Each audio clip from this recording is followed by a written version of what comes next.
저와 함께 나누실 하나님의 말씀은 시편 128편 1절부터 6절까지의 말씀입니다. 구약성경 시편 128편 1절부터 6절의 말씀,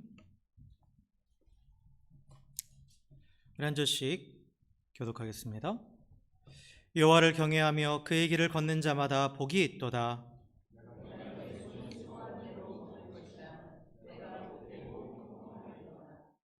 내 집 안방에 있는 내 아내는 결실한 포도나무 같으며 내 식탁에 둘러앉은 자식들은 어린 감람나무 같으리로다.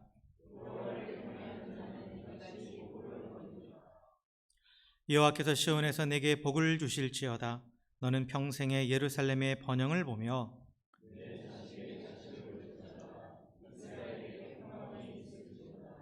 아멘, 아멘. 할렐루야, 할렐루야. 네, 우리 옆에 계신 분하고 이렇게 인사하겠습니다. 주의 사랑으로 사랑하고 축복합니다. 이렇게 인사하겠습니다. 네. 네. 어느덧 5월이 됐습니다. 제가 5월 하면 가정의 달이라고 돼 있죠. 가정의 달. 그래서 오늘은 어린이날이고, 그리고 또 5월 8일은 또 어버이날. 또 이렇게 가정을 또 이렇게 좀 돌아볼 수 있는 그런 기념일들이 좀 많이 있죠. 그래서 오늘은 이 가정의 달을 맞이해서 또 하나님이 세우시는 가정, 또 하나님이 복 주시고 또 함께 하시는 가정이 어떤 가정인가, 그리고 또 어떻게 해야 그 하나님의 복을 누리는 그러한 가정이 될 수 있는가에 대해서 이 시편 128편의 말씀을 가지고 한번 살펴보려고 합니다. 그래서 이 시편 128편은 이 내용을 보면 이 두 부분으로 나눠져요. 1절부터 3절까지 하고 그 다음에 4절부터 6절까지 이렇게 나눠집니다. 그래서 이 두 부분의 시작인 1절과 4절은 어떻게 시작하냐면 여호와를 경외하는 자에게 복이 있다라고 먼저 선포를 합니다. 선포를 해요. 그리고 이제 2절, 3절, 5절, 6절은 그 하나님이 주시는 복이 무엇인지에 대해서 이렇게 밝히고 있는 내용입니다. 그래서 이 두 부분에 하나님이 여호와를 경외하는 자에게 주시는 복이 이제 두 부분으로 나뉘었다 했는데, 첫 번째 부분은 뭐냐면 개인적인 부분, 즉 가정에 주시는 복을 얘기하는 거고, 그리고 또한 그것에 이어서 이 공동체적인 부분, 특별히 신앙 공동체, 교회를 복되게 하신다라는 것과 그것에 대한 그러한 내용이에요. 그래서 이 부분을 한번 먼저 살펴보는데, 그래서 하나님께서 이렇게 복을 주시는 그 여호와를 경외하는 자, 그 여호와를 경외하는 자에게 복을 주신다고 그랬는데, 그렇다면 하나님을 경외한다라는 말이 무엇이냐 하는 거. 경외하다, 하나님을 경외한다라고 해서 우리 경외한다라는 말은 영어 성경에 보면은 fear로 돼 있죠. 두려움이라는 뜻이에요. 두려움. 이게 원어적으로도 보면 헬라어 이르바트라는 그런 말이 이제 경외라는 그 명사인데, 이거는 두려워하다, 이르아라는 동사에서 파생된 단어예요. 그래서 두려움을 뜻하는 게 맞습니다. 두려움을 뜻하는 게 맞는데, 그런데 여러분, 두려움에는 그게 우리가 이 경외와 공포 두 가지로 나눌 수 있어요.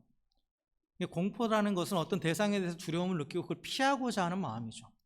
그걸 피하고자 하는 마음이에요. 그래서 그 대상 자체에 어떤 문제가 있기 때문에 그걸로 인해서 내가 두려움을 느끼는 거예요.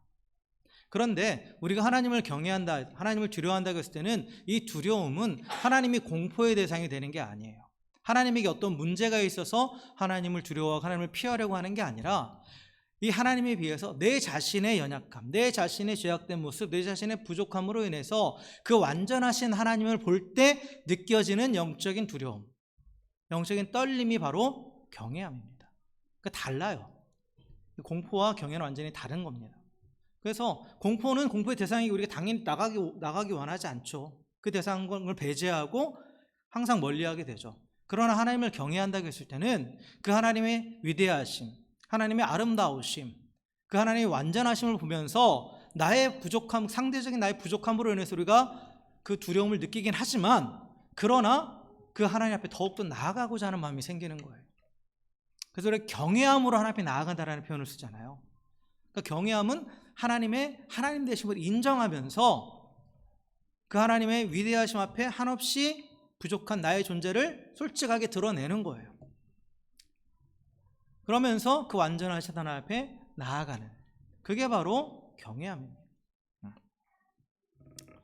그래서 이 경외한다라는 것은 그 완전하신 하나님, 위대하신 하나님 앞에 나의 부족함을 인정하고 그 하나님 앞에 나의 모든 것을 드리며 나아간다라는 그러한 의미를 가지고 있어요.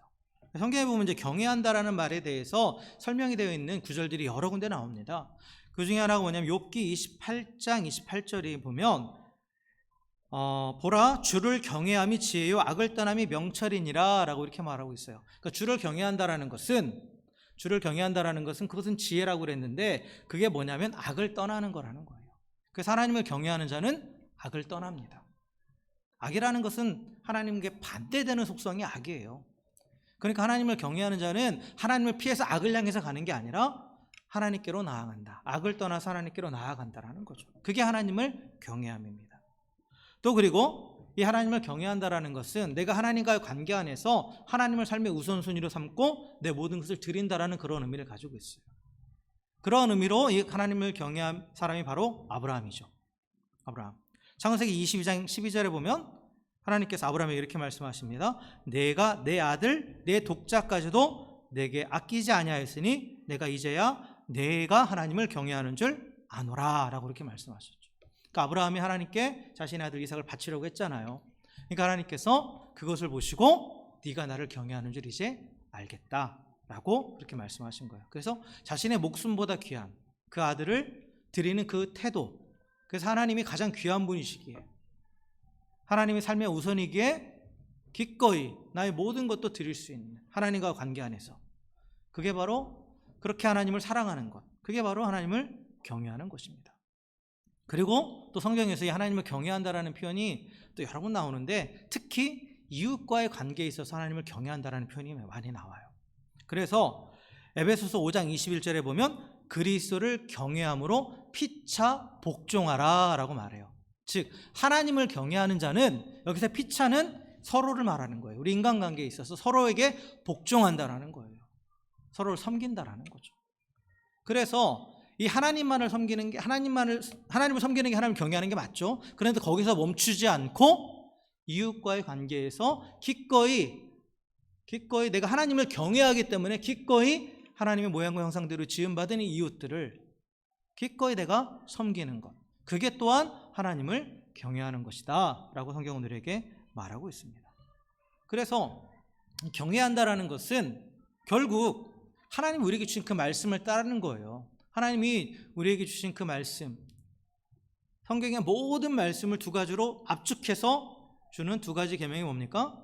내 하나님 여호와를 너의 마음을 다하여 뜻을 다하여 목숨을 다하여 사랑하라, 이 말씀과 또 하나 내 이웃을 내 몸과 같이 사랑하라 라는 이 두 가지 계명, 이 하나님의 말씀을 순종하는 것, 그걸 따라서 하나님을 사랑하고 이웃을 사랑하는 것이 결국은 뭐다? 하나님을 경외하는 것이다 라는 거예요. 그래서 오늘 1절에서도 이렇게 되어 있죠. 여호와를 경외하며 그의 길을 걷는 자라는 표현이 나와요. 그렇죠? 여호와를 경외하는 자는 어떤 사람이다? 그의 길을 걷는 자라는 거예요. 여기서 길이라는 것은 뭐예요? 하나님의 말씀을 따라간다라는 거예요.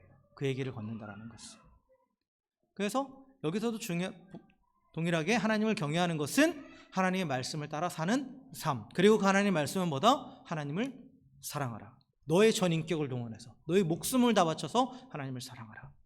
그리고 이웃을 너 자신과 같이, 지난주에 얘기했지만 대접받고자 하는 대로 섬김을 받고 싶은 만큼 섬겨라. 그것이 곧 하나님을 경외하는 것이다 라고 성경은 우리에게 가르쳐주고 있습니다. 그래서 이렇게 하나님을 사랑하고 이웃을 사랑하는 그 말씀에 순종해서 그 길을 걸어가는, 평생토록 그 말씀을 따라 살아가는 자, 이례적으로 한번 하는 게 아니라 길을 걷다라는 것은 연속성이 있는 거예요. 진행형입니다. 계속해서 걸어가는 거예요. 계속해서 그 말씀을 따라서 하나님을 사랑하고 이웃을 사랑하는 삶을 살아가는 자, 그렇게 하나님을 경외하는 자에게 하나님이 어떻게 하신다? 복을 주신다라는 거예요. 복을 주신다. 그래서 2절에 보면 이제 하나님께서 주시는 그 복이 나옵니다. 2절, 3절에 이건 이제 개인적인 부분이라고 그랬죠. 가정이라는 공동체 안에 주시는 복이고, 그리고 5절부터 6절에는 이 공동체적인 복인데 조금 성격이 다른 부분이 있습니다. 그런데 먼저 2절에 보면 하나님 주시는 복이 뭐냐면 내가 내 손이 수고한 대로 먹을 것이다. 이 부분이 먼저 나오죠. 수고한 대로 먹는다. 이게 하나님이 주시는 복이에요. 복의 개념을 제가 여러 번 말씀드렸죠. 복의 개념은 하나님의 공급하신 가운데 살아가는 게 복입니다. 복의 반대는 뭐예요? 저주죠. 그럼 저주가 뭡니까? 저주에 대해서 여러분들이 많이 오해하시는 게 있어요. 저주는 어떤 사람에게 내가 막 오컬트적으로 저주의 주문을 외우고 잘못되라고 하고 인형을 갖다가 찔러대고, 성경이 말하는 저주는 그런 개념이 아니에요. 성경이 말하는 저주는 하나님의 공급하심이 끊어진 상태가 저주예요. 그래서 모든 죄인은 저주 아래 있는 게 맞죠. 왜요? 죄인은 하나님과 관계가 단절된 사람이니까. 그러니까 모든 죄인은 하나님의 공급하심 없는 자기 힘으로 살아가는 거예요. 그게 바로 저주 가운데 있는 겁니다. 어쨌든 복이라는 것은 하나님의 공급하심을 받는 거예요. 그런데 하나님의 공급하심이라는 게 어떤 의미냐? 수고한 대로 먹는 거예요. 수고한 대로 먹는 겁니다. 자, 수고한 대로 먹는다라는 말은 이 당시 이제 이스라엘, 지금 이 말씀이 주어질 당시 이스라엘은 가나안 땅에서 농사를 지며 살았습니다. 농경사회였어요. 물론 유목도 했지만, 그러나 가나안 땅에 정착한 이후에는 그들의 주업은 농사를 짓는 거였어요.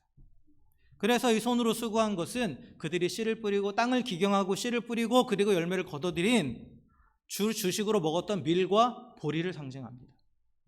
밀과 보리를 거둬들이는 게 그 수고한 대로 먹는 거예요. 그런데 왜 수고한 대로 그걸 걷어먹는 게 왜 복이냐라고 했을 때, 내가 씨 뿌리고 내가 기경해서 열매를 거뒀으면 그건 당연히 내 노력의 결과잖아요. 우리 그렇게 생각하잖아요. 근데 오늘 말씀은 그게 하나님의 공급이라는 거예요. 그게 복이라는 거예요. 왜 그런 거냐면, 이스라엘이 정착한 가나안 땅, 이 가나안 땅은 성경이 뭐로 얘기하냐면 이 애굽 땅과는 다르다라고 얘기합니다.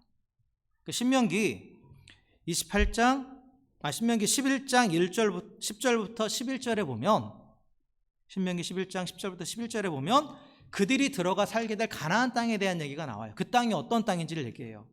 말씀해 주시는데, 거기 10절부터 11절의 말씀을 보면 내가 들어가 차지하려 하는 땅은 그건 가나안 땅입니다.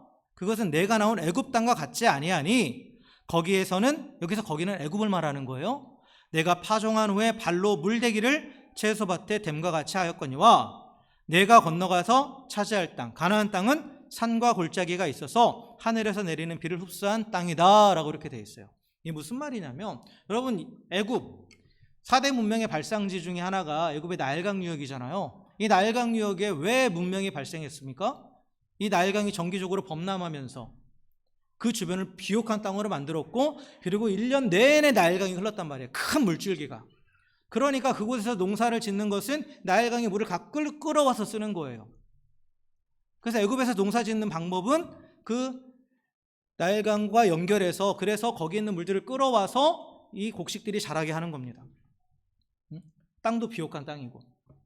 그래서 애굽의 곡창지대예요, 그 나일강 유역이. 그 로마 시대에도 이 이집트를 함부로 하지 못했던 게 거기서 나는 밀을 로마에서 수입해서 썼거든요. 어쨌든 간에 이 나일강이라는 큰 강이 있어서 그 강 유역에서 그 곡식들이 그 물을 가지고 자라요. 그런데 가나안 땅은 그런 땅이 아니라는 거예요. 가나안 땅에 흐르는 강이 뭐가 있죠? 한강이요? 요단강이잖아요. 가나안 땅의 큰 물줄기 하나는 요단강이에요. 그런데 그 요단강은 헐몬산에서 흘러내린 그 물들이 쭉 해서 나중에 사이로 딱 연결이 되거든요. 근데 그 요단강은 이 나일강처럼 큰 강이 아니에요. 이 날씨에 따라서 물의 양이 늘었다가 줄었다 하는 거예요. 그래서 우기 때는 물이 넘칠 만큼 돼서, 그 여호수아서에 보면 그 요단강을 건너려고 할 때 물이 그 기슭에 넘치려고 했다고 그런 표현이 나오잖아요. 그런데 또 거기가 되면 그냥 또랑으로 바뀌어요. 그러니까 그 주변의 땅이 농사지을 만한 땅은 아닌 거예요. 농사지을 만한 땅은 아니에요. 그러니까 여기서 하나님께서 말씀하시는 거잖아요. 하늘에서 내리는 비를 가지고 농사짓는 땅이라는 거예요. 하늘에서 내리는 비. 옛날에 우리 한국에도 그 천수답이라고 아시죠? 우리 어르신들은 아실 거예요. 천수답이라고. 그래서 비가 와야만 농사를 지을 수 있는 땅이 있어요. 그 산이나 산골짜기나 이런 데 보면. 그러니까 가나안 땅은 그런 땅이에요. 그 애국과는 완전히 다른 땅이죠. 그래서 하나님께서 이 가나안 땅에 정착하는 이스라엘 백성에게 이런 약속을 해주신 거예요. 그 아까 읽은 신명기 11장 12절에 보면, 뒤에서 보면, 그 땅은 내 하나님 여호와께서 돌보아 주시는 땅이라. 연초부터 연말까지 내 하나님 여호와의 눈이 항상 그 위에 있느니라. 하나님께서 그 땅을 계속 지켜보신다라는 거예요.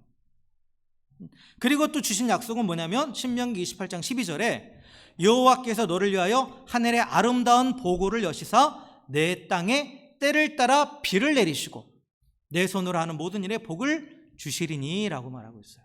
그래서 원래 이 가나안 땅, 이 땅은 비가 내리지 않으면 아무리 땅을 열심히 기경하고 씨를 뿌려도 열매를 맺지 못하는 땅이에요. 그런데 하나님께서 그 땅을 주시면서 하신 약속이 뭐예요? 내가 그 땅을 계속 지켜보고 돌보겠다. 그래서 때를 따라 비를 내려 주겠다라고 말씀하시는 거예요. 그래서 이스라엘에는 이 이른 비와 늦은 비라는 표현이 여러분 성경 읽어보면 많이 나오죠. 이른 비는 씨를 뿌릴 때 비가 와야 이 씨가 싹을 낼 거 아니에요. 그리고 늦은 비는 결실하기 전에 비가 와야 이 알곡들이 튼튼히 여문단 말이에요. 그걸 하나님께서 때를 따라 내려 주시겠다라고 약속하시는 거예요. 그래서 수고한 열매를 거두게 하시는 거예요. 보세요. 자, 땅을 기경하고 씨를 뿌린 건 내가 했어요. 그러나 그걸 자라게 하신 분은 누구예요? 하나님이시라는 거예요. 하나님이 비를 안 내려주시면 아무리 열심히 땅을 갈고 아무리 씨를 많이 뿌려도 결국 추수 때는 아무것도 없는 거죠.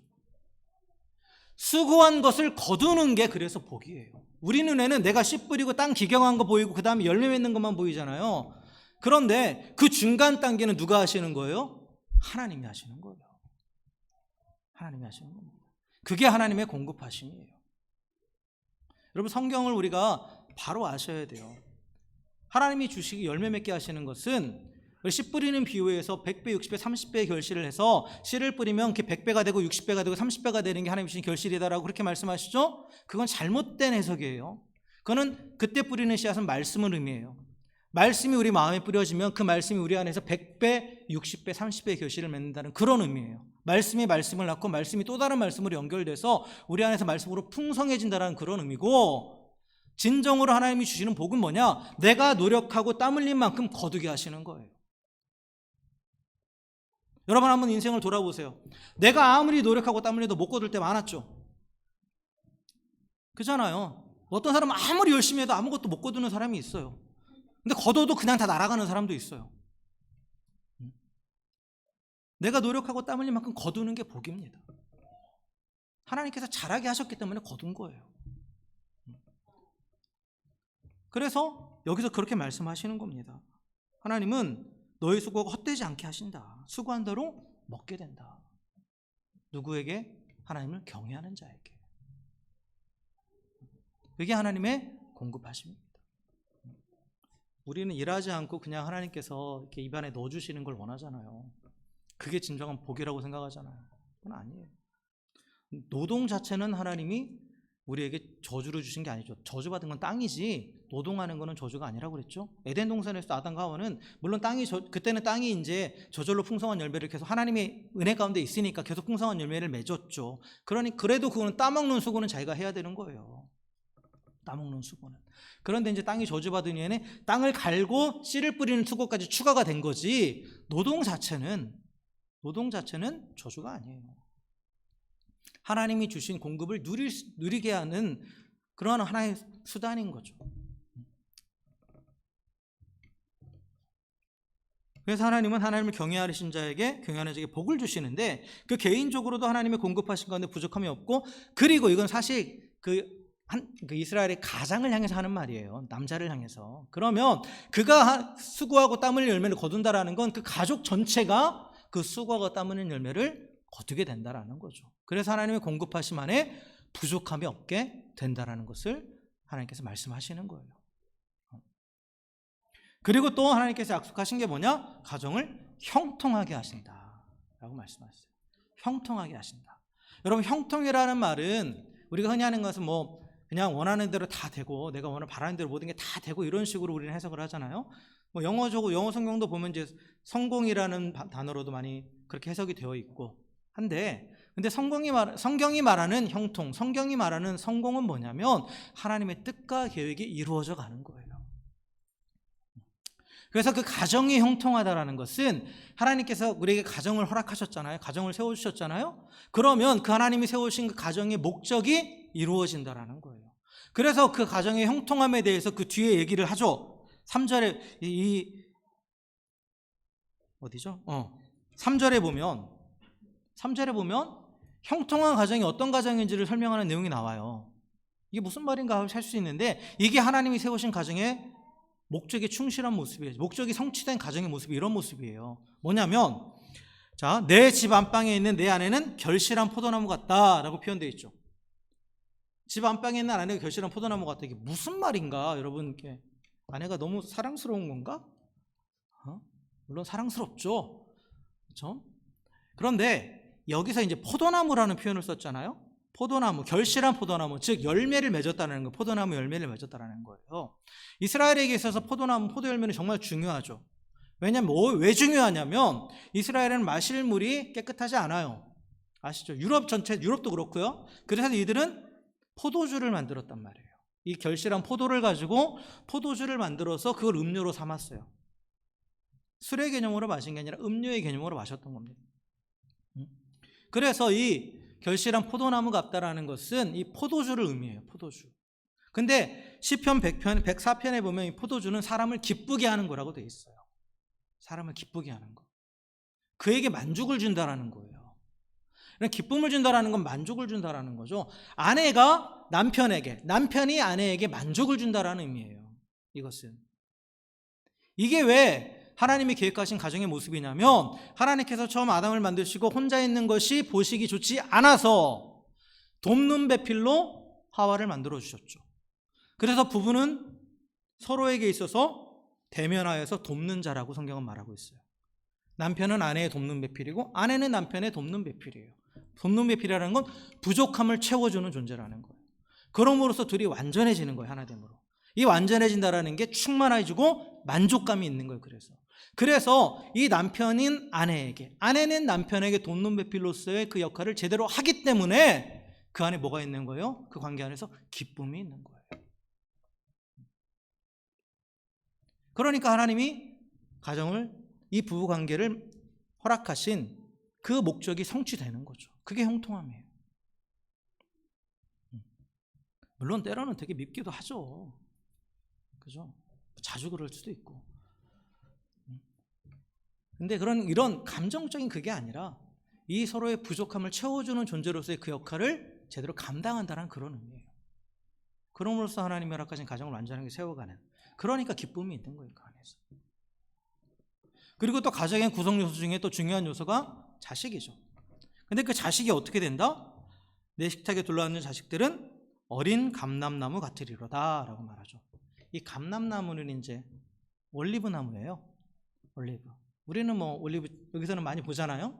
근데 이 올리브 또한 이스라엘 민족 사람들이 사랑하는 데서는 뗄래야 뗄 수 없는 거죠.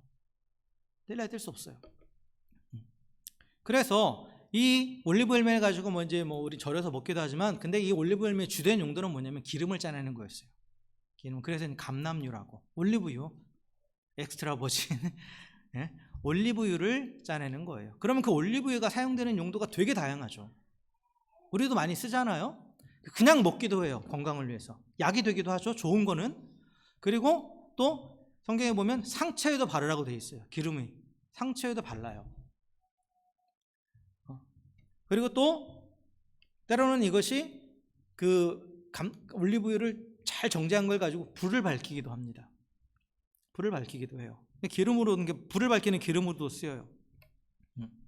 그리고 여기에다가 이제 그 향나는 것들을 섞어서 향수로도 써요. 향수로도 씁니다.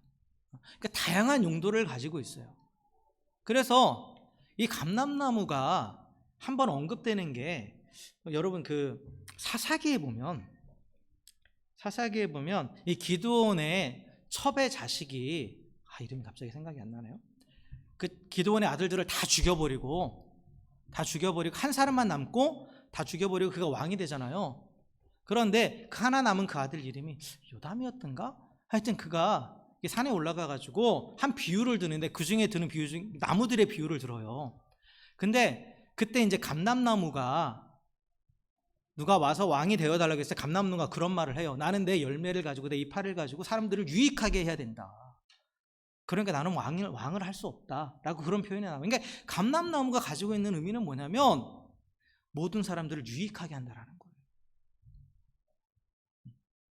그 열매를 가지고 아낌없이 주잖아요. 또 감람 올리브 잎도 또 이게 여러 향신료로도 사용되고, 그래서 모두에게 유익하게 하는 존재가 된다라는 거예요, 자녀가.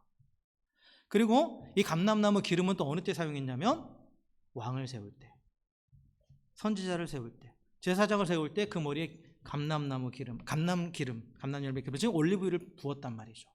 존귀한 자를 의미해요. 그래서 하나님을 경외하는 자의 가정 가운데에 하나님이 그 자녀에게 주시는 복은 뭐냐? 존귀한 자가 되게 하시고 모두를 유익하게 하는 그러한 존재로, 그러한 자로 서게 하신다라는 겁니다.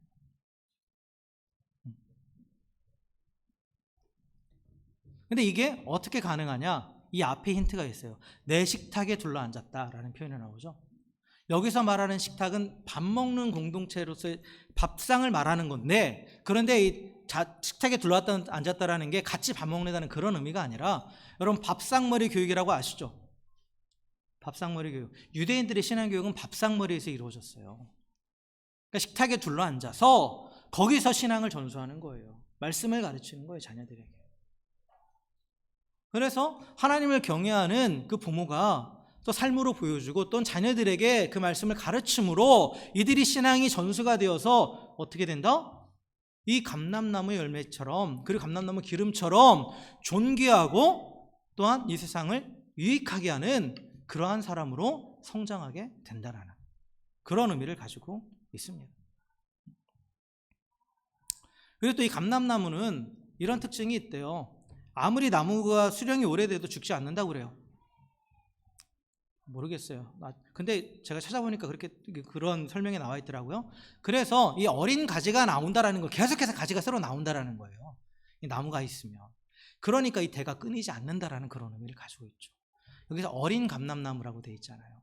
그러니까 부모가 이 나무, 뿌리를 받고 있는 나무고, 이 자녀들은 거기서 계속해서 뻗어나가는, 그래서 그 대가 끊이지 않는다, 그런 의미를 가지고 있죠.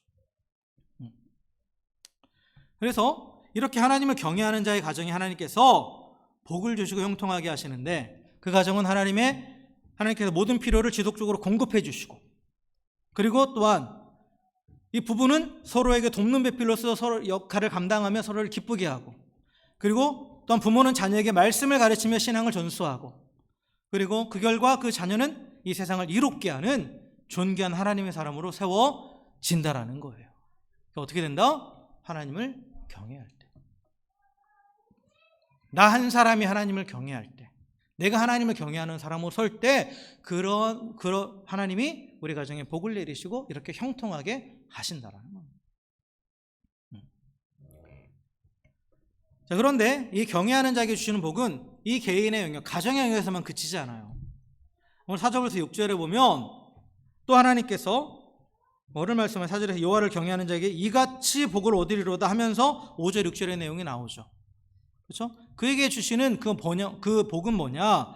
시온에서 5절에 보면 복을 주신다라고 말하죠. 시온에서 복을 주신다. 이 복은 시온에서 흘러나온다라는 거예요. 근데 이 시온이라는 것은 예루살렘 성전을 의미하는 겁니다. 예루살렘 성전. 그래서 결국 이 성전은 신앙 공동체를 의미해요. 오늘날로 말하면 교회입니다. 교회예요. 그래서 하나님을 경외하는 자는 개인적으로 그 가정이 하나님의 공급하심과 하나님의 형통하심을 누리게 되고, 그리고 그걸로 끝나는 게 아니라 그로 인해서 그 공동체가 복을 받는다라는 거예요.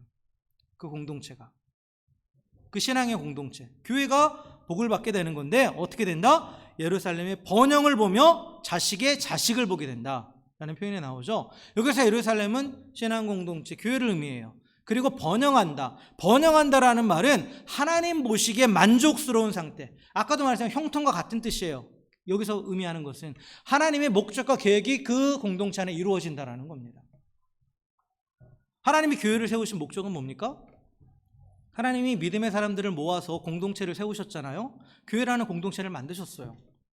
이 공동체를 만드신 목적은 뭐예요? 이 공동체를 통해서 이 땅에 하나님의 복음을 전하고, 그리고 복음을 전함으로 인해서 하나님의 나라를 증거하고 하나님의 영광을 나타내는 게 교회를 세우신 목적이에요.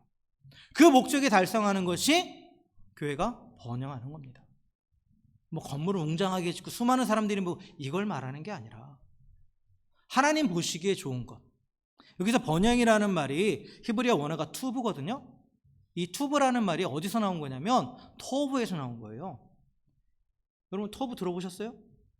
처음 들으세요? 여러 번 말했는데 토브는 창세기 1장에 여러 번 반복돼요. 보시기에 좋았더라. 좋았더랍니다. That's good. 이게 바로 토브예요. 하나님 보시기에 좋은 게 토브입니다. 그러니까 번영하다라는 것은 하나님 보시기에 좋은 결과가 나타났다라는 거예요.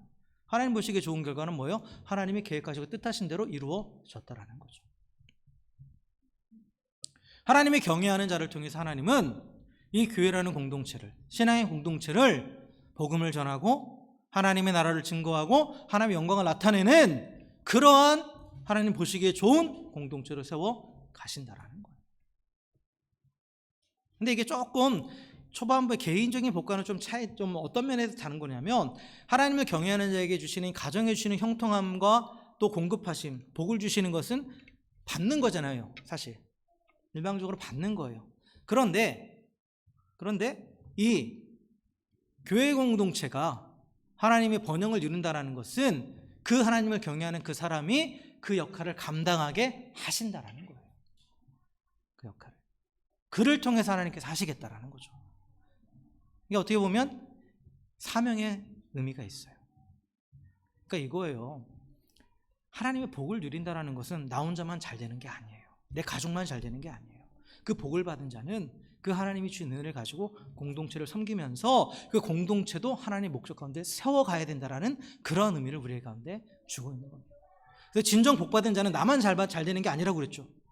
하나님의 복 받는다라는 것은, 복이라는 것은 결국 사명을 감당할 능력이라고 그랬는데 나만 잘 되는 게 아니라 내 주변, 그리고 또한 무엇보다도 하나님이 허락하신 이 믿음의 공동체를 바로 세워가고 그 믿음의 공동체가 하나님 뜻에 맞게 세워질 때 그것이 진정한 복이에요. 그리고요, 개인의 복과 공동체의 복은 뗄래야 뗄 수 없습니다. 내가 아무리 잘 된다고 해도 여러분 공동체가 문제가 생기고 그 공동체가 바로 돌아가지 않으면 그 피해는 고스란히 나 개인에게 오는 거예요. 왜냐하면 사람은 혼자 살 수 없으니까. 우리 가족만 혼자 있는 게 아니니까. 그래서 이 개인이 누리는 복, 그 개인이 누리는 그 하나님의 은혜는 내 안에서만 머무르는 것이 아니라 계속해서 공동체로 흘러가야 돼요. 그래야 공동체가 바로 서고, 공동체가 바로 서면 또 내가 또 더 바로 서게 되는 거예요. 그러한 원리를 오늘 가르쳐 주고 있다는 거죠. 그래서 이 교회 공동체를 구성하는 모든 성도들 한 사람 한 사람이 하나님을 경외하는 자가 되면 먼저는 그 가정이 복을 받고, 또한 그 가정, 그 믿음의 공동체가, 이 믿음의 공동체가 하나님이 주신 그 사명에 합당한, 그 목적에 합당한 공동체로 세워져 간다라는 거죠. 그래서 마지막 6절에 뒤에 후반부에 보면 이 모든 것을 통합해서 하나님께서 하나님을 경외하는 자에게 주시는 그 복을 뭐라고 표현했냐면 이스라엘에게 평강이 있을지어다.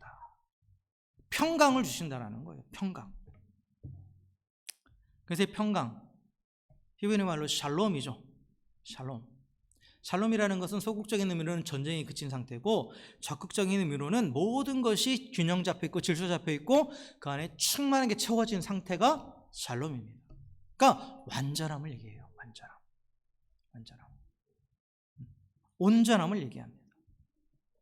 그래서 이 온전함은 사실 우리가 삶이 온전하다라고 말했어요. 내 개인의 차원만 온전하다고 되는 게 아니잖아요. 내 개인적인 차원만 평안하면 되는 게 아니잖아요. 우리는 혼자 살 수 없는 존재이기 때문에, 공동체를 이루고 살고 있기 때문에 이 공동체의 평안함이 없으면 내 평안함도 깨질 수밖에 없는 거예요. 잠깐 내가 평안함을 이루었더라도 공동체의 평안함이 없으면 나는 그 평안은 깨지게 돼 있어요. 우리 인간은 기본적으로 공동체로 존재하기 때문에 그런 거예요. 그래서 하나님을 경외하는 자에게 이 개인적 차원의 복, 이 샬롬을 주시는데 그 샬롬을 지속적으로 누리기 위해서는 샬롬을 이루는 자가 되어야 된다는 거예요. 공동체 안에서 화평케 하는 자가 되라는 거죠. 화평케 하는 자. 그럼으로써 공동체가 평안을 누리고, 그럼으로써 또 다시 또 돌아와서 내 개인의 삶의 자리가 또한 계속 지속적인 평안을 누리게 되는 겁니다. 여러분, 교회가 평안이 없으면 가정에도 평안 없어요. 물론 뭐 대면대면하게 교회에 깊이 뭐 신앙적인 공동체라는 그 의식 없이 그냥 왔다 갔다만 하는 분들은 뭐 크게 상관없겠죠. 그러나 진정으로 정말 하나님의 백성으로서 또 믿음의 공동체에 대한 소속감을 가지고 살아가는 사람들은 그 교회가 평안할 때 그 개인적인 평안함을 누리는 것이 더 풍성해지는 거예요. 더 풍성해지는 거예요.